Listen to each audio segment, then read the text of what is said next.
Told you we was giving you the okay back today to make a way. You gon' die today, nobody stay. All right, KL, how are you? I'm well, how are you? I'm doing good. Let them know where we're at today and what you're doing. We were on the behind the scenes of Save Me, featuring Neighborhood Barbie off my new project In the Meantime, which is out now on all streaming platforms. Yeah, so I mean, we talked about it a little bit. Everybody in the city's been talking about the project, so kind of just get into it and what the thought process was and talk about the single a little bit too. Yeah, my goal with the project was just a collaborative effort. Like, I wanted to get all the artists that I wanted to collab with that I've met, like doing shows at the studio in passing. I wanted to just get in the zone and create something that like mirrored their sound and so like kind of bring them into my world with what they do. You know what I'm saying? So it all ended up coming together perfectly. Like, a lot of the artists, they got the verses back like hella quick. I didn't have to go through a lot of bullshit to get none of them. So like, I was super proud of that. But I mean, even the fact that you hear you like the people in the city is talking about the album, like that shit make me feel good to know people outside talking about it. So yeah, I mean, it's been great so far. For sure. Was that I kind of noticed like on this album compared to like your other projects, the style was kind of different. Was that? Yeah. I know you touched on it a little bit, but kind of go into it. Like, it kind of seemed like whoever the feature was, you kind of tried to bend to them. Yeah. Like, with all of my other projects, they were more like heavy. I feel like they were heavier in R&B. You know what I'm saying? Like, if you knew me from Gentlemen for Blondes or 36 Hours, it's a lot more R&B shit than it is rapping. But for this, like, I always want to go out of my way to make sure that people know that like I'm really nice with my pen. You know what I'm saying? Like, I'm not just somebody who out here singing love songs. Like, I really can rap. You know what I'm saying? So with this, it was that, but it's also what you said, to where I wanted to kind of mirror what the other artists on each song do. So like, if you go through track by track and find the artists that you like, that you're familiar with, you'll notice that it's more in the lane of their sound. You know what I'm saying? Kind of like what they do, but it's through my mirror. Yeah. Of it. You know what I'm saying? So that was the goal. Yeah. Okay, for sure. Let's take it back just a little bit. I want to talk about coming from Enid. That's kind of not an unusual spot, but there's not a lot of people doing music out of Enid as far as I know. That's an unusual spot. Hell yeah, that's an unusual spot. So just kind of talk about coming out of there and how you got into music from Enid. Yeah, like, it's like you said, it's not a very big music scene at all. Like, for me, my brother, he rapped before me. Like, he was the first, like, if you somebody like coming up and you be like, I want to rap, that was the first person I saw who had like his picture on a CD, that had like his own physical CD to hand somebody, and that shit right there was like crazy to me. I was like, that's some next level shit. But I always knew that I love music and this is what I wanted to do. But it started from my big brother for sure. Like, he was the first person I ever seen that was like outside rapping, doing their thing. And he was nice too, but like, that's where I got my inspiration from for it. But it's like you said, in Enid, there is no music scenes, but it's like I rap since I was in junior high out there. So it's like the people from the town, they know me for rapping, but being in the city and doing it on this level, this is like the most notoriety that I gotten for it. So yeah. For sure.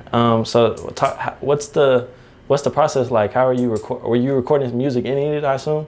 Yeah, like back, it's not a lot of studios. Like, it's like one. So I wasn't in there as consistent. It was like $35, $40 an hour. We didn't really have no money like that. So I wasn't in the studio like that. But like, once people in the hood where I was from, like, they started building their own home studios and shit like that, it started to like pick up more. I could find somebody who had a studio and spend some time in there. But since I've been to the city, it's just been different. Like, I came here, I got with Castle Road, like, I recorded there for a couple years, and like, that was the biggest scale of like recording studio I had ever been to. Like, that shit was blowing my mind. So from there, I ended up meeting Joey Sativa, and ever since then, like, I've been recording with him. He mix masters and engineers all of my shit. That's my guy. So yeah. Okay, so and I know you talked about it a lot, but just for our viewers, if anybody doesn't understand, talk about the relationship with Tripp G and just kind of how y'all got plugged in. Yeah, shout out to my brother Tripp G.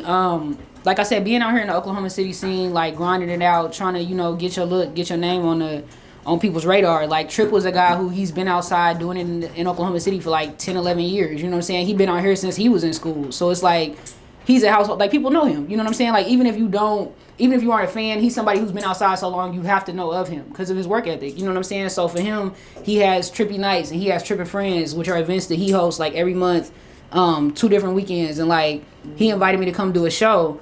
And like, that was probably like a great look that I got that brought me like a lot of fans, like the organic way. Like, I'm a person who ain't like a clout type person. I ain't never been no popular person, no shit like that. It's like, if you found me through the music and you fuck with it, that's what it's always been. But Tripp has always been a person who, like, anybody he could introduce me to, or like, this is KO and this is what she does. Like, he's always done that, and that brought me like a lot of fans out here in Oklahoma City. So that's my guy. So that's how we locked in for sure. But the shit with the project, we were shooting a video for the New Wave single that we did for Michelle's brand New Wave, and we just had a long conversation about, grinding and music and our passion, and he feel a lot about this shit like I feel, and we was just kindred spirits, and we just been locked in ever since. But yeah, that's my guy. So y'all, as soon as y'all locked in, y'all kind of got straight to the music and. Yeah, it's kind of like, you know, like whenever you meet people and like y'all just fuck with each other off rip, you know what I'm saying? Like it's no effort. Like that's just me and him is just somebody who just clicked. Like our mindset is a lot the same in regards to music and what we do. So it's like, whenever we started having conversations about this shit, it was just organic. The shit came together. We started sending records back and forth, and before we knew it, we had like 15, 16 songs, and we just started building from there, and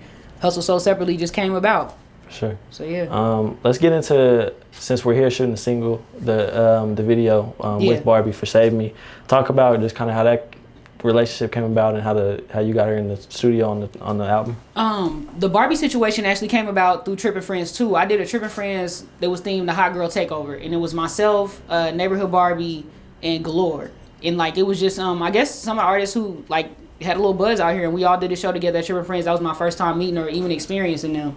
So you know, I love their energy. I love that they was like turned up and aggressive. You know what I'm saying? Like I love Barbie's sound. Like I'm a girl who is like, we not like IG model types, whatever society say the standard of what the female rapper is supposed to be. Me nor Barbie or that, you know what I'm saying? But we stand up in everything that we are. So that's the shit that like made me have a solid respect for Barbie. Like I like how she's outside working her campaign as herself. She ain't trying to be nobody else, you know what I'm saying? So I wanted to work with her. I reached out. I sent her the record. Fortunately, you know, she fucked with it, got it back, and the rest is history. You know what I'm saying? So I asked Barbie this about the 200 Plus project and just kind of what you're talking about, like where does that confidence come from to just, a lot of people aren't comfortable being themselves, you know what I mean? So just talk about like how you're just, I mean, that's admirable to just be like, fuck it, I'm me. Like you got to walk around in this body every day. You know what I'm saying? Like for me, it's on some, I think it's easier that way. Like when you come outside and whatever you are, you just embrace it. Like I feel like if you live in your truth, can't nobody use that shit against you. You know what I'm saying? Like whoever you are, whatever you are, if you come outside and say, this is me, like they can't get on your head about that shit. I showed up and told you who I was. You know what I'm saying? Like, so I feel like that's always the lane to take. But the artists who I'm fans of, they were those type of artists like Missy Elliott, Lil' Kim, like Eve, like shit, even the Jay-Z's, 50 Cent, Lil Wayne, like people who came outside and this is who I am. And if you fuck with it, cool. But if you don't, then fuck you too. You know what I'm saying? So I always wanted to be an artist that was like that. Like when I walk in my craft, I wanted it to be, this is who I am. And they got to embrace it for whatever I say I am, not who somebody come outside and say. It's like when I walk around and be like, I'm the illest bitch alive, it's not because nobody made me that. It's because that's who I told you I am. You know what I'm saying? Yeah, so, for sure. Yeah. Okay. Let's get into kind of the future, you know what I mean? Talk about, I know you're about to drop obviously some more, I'm assuming this isn't the only video you got coming. Nah, I got some shit coming, yeah. Okay. I got a few videos that I'm gonna do off of this project. Right now I'm gonna really use that as promotion. You know what I'm saying? Like some of the fan favorite like main singles. I don't want to say which ones, but it's the one I've already shot so far is the Reese B Lost one, and I'm sure people saw the video, the pictures for that. So that's gonna be one of the singles. This one with Barbie. I got a couple more, and then I'm gonna move on. Like I got 2 more projects I'm gonna drop this year, and they already recorded and ready to go. So it's like I kind of just on the gas. You know what I'm saying? Just kind of working my move. So are you still in the studio or are you chilling? Like what are you? I finally took a break. I was recording like a year and a half, Yeah, and then you it's got 3 like projects. Yeah, it's like you get to the point to where it's like, okay, well, I don't want the shit to start sounding like it's repetitive or the music is the same. It's like I always wanted to sound like a new experience every time somebody find me. Like if you go listen to my music, no album sounds like the one before. It's different every time, and that's my goal. But it's like for this, like it was a frustrated energy. I wanted like people to put respect on my name and the work I was outside doing, and like this is the project I feel like finally got me that. So from here, I want to do some experimental shit with like different genres, like some reggae shit, some Spanish guitar shit, some house music, like very different from the shit that I've been doing. So that's what I got coming up next. Is that what's gonna be on the other 2 projects? Yeah, no, it's on the next project. The one after that is gonna be like my debut album, like full length. You know what I'm saying? Like, cause I dropped a lot of EPs, like 8-9 songs, but it's like I want to do 16 tracks and just start to finish, like tell my story. So it's like that's my goal for like my big album. But the next one is like another small EP that's just experimental for different genres. For sure.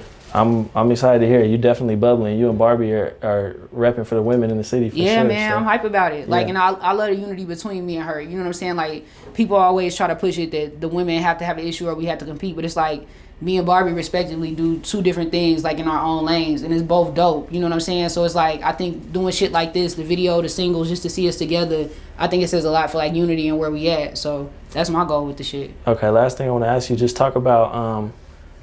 I feel like a lot of places aren't as receptive to female artists. Yeah. But for some reason, I just feel like Oklahoma City is gravitated to y'all. Like, Yeah. Just kind of talk about how that feels, because a lot of places women got to fight harder, and I understand like it's a different fight for y'all versus a man, but I just feel like there's not as much bias. Almost like people are more willing to listen to y'all's music than other places, it seems like. But I think it goes back to the uniqueness of me and Barbie. You know what I'm saying? Like, we not outside trying to be Meg Thee Stallion. We not outside trying to be Nicki Minaj. You know what I'm saying? Like, we really are our own entities. We not trying to show up and be nobody else. And I think that people gravitate towards that. Like, with me, I was talking to my manager. Like, he always asks me who my demographic is. And I always say, I can't put a stamp on who loves this shit. Because depending on what song it is or how they found me or what it was, it's never going to be the same person. Like, kids love different songs I do. Like, older women love different songs I do. But, like, whenever he brought it full circle, he was like, I think that you representation for like real women, like women who go through real shit. They get up, go to work every day. Like,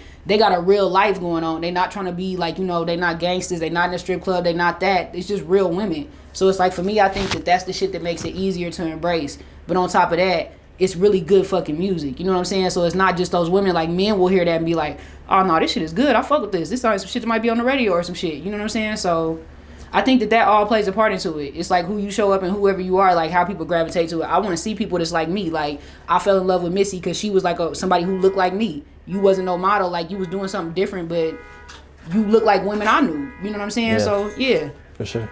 That's dope. I'm excited to see what y'all got coming. I feel like the buzz is building, and, you know, your name is growing for sure and around the city. And, like, people been telling us, I know X was like telling us, y'all been trying to get on the platform, but people been telling us like, where's KO? Like, y'all need to cover I'm KO. Grateful sure. like that y'all, like I said, I know that y'all platform, like, I respect everybody out here in Oklahoma City, like doing what the fuck they do, trying to put on for like hip hop, and I know that y'all are some of those guys who like put on for like what the artists are out here doing. So I'm just grateful to be a part of this shit. Like, I'm glad that y'all popped out to get some behind the scenes and just having me on y'all shit. Like, I'm honored, for real. No doubt, it's love. So I appreciate you sitting down with us. Excited to see what's in the future. So, yeah, thank y'all. I appreciate y'all. What up, y'all? This is KO tapping in on the OakA. We are on the behind the scenes for Save Me featuring Neighborhood Barbie off my new project. In the meantime, if y'all fuck with what y'all seen and heard, I'm on all social media at She Is KO. Shout outs to the OakA for fucking with me. It's love.